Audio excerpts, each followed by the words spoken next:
C'est l'heure de la récréation à l'école primaire Allé Giva.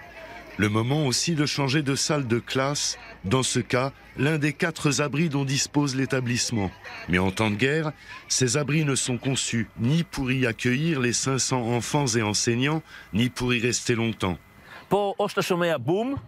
Ici, on entend soit un boom, soit la sirène. La consigne est de se coucher au sol, les mains sur la tête et attendre 10 minutes. L'abri ne sert à rien. Ce qu'il faut faire, c'est renforcer les classes et la salle de sport. Le défi, c'est les 5 premiers jours qui seront très durs selon Tsahal, de par la quantité et la puissance des bombardements. Il faut s'organiser.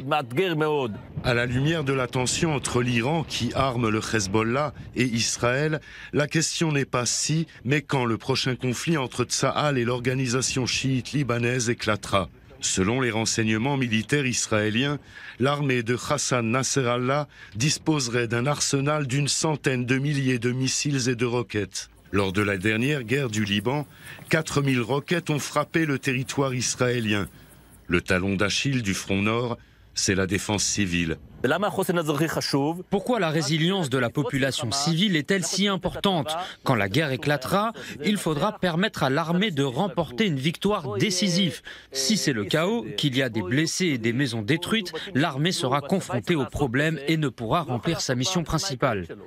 Les habitants de Haute-Galilée ne disposent pas du système d'alerte de 15 secondes en vigueur dans les localités adjacentes à la bande de Gaza.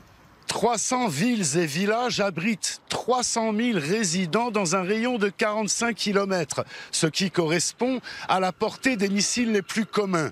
Sauf que le mot « abri » manque ici cruellement de sens. À Kiryat Shmona, ville de 23 000 habitants éprouvée par les guerres, les abris sont inadaptés et donc délaissés. Notre abri n'a pas de porte blindée, elle est cassée. Les gens ne peuvent s'y réfugier en cas de détresse. On a bien une chambre blindée, mais elle est obsolète. Si un missile nous tombe dessus, il détruira tout le bloc. Le ministre de la Défense, Avigdor Lieberman, a annoncé un plan quinquennal qui prévoit de pallier ces lacunes sécuritaires.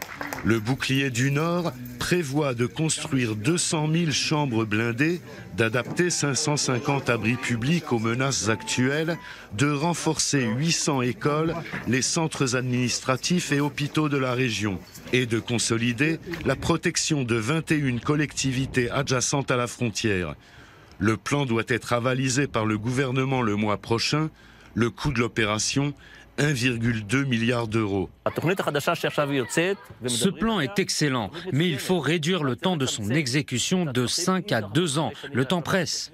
Le hic, c'est que personne ne sait encore comment ce plan sera financé.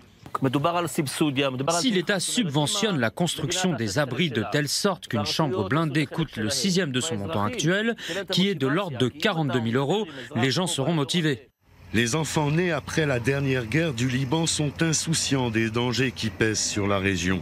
Leurs aînés se souviennent de l'angoisse des bombardements et exhortent l'État à prendre des mesures conformes à l'adage « espère le bien, mais prévoit le mal ».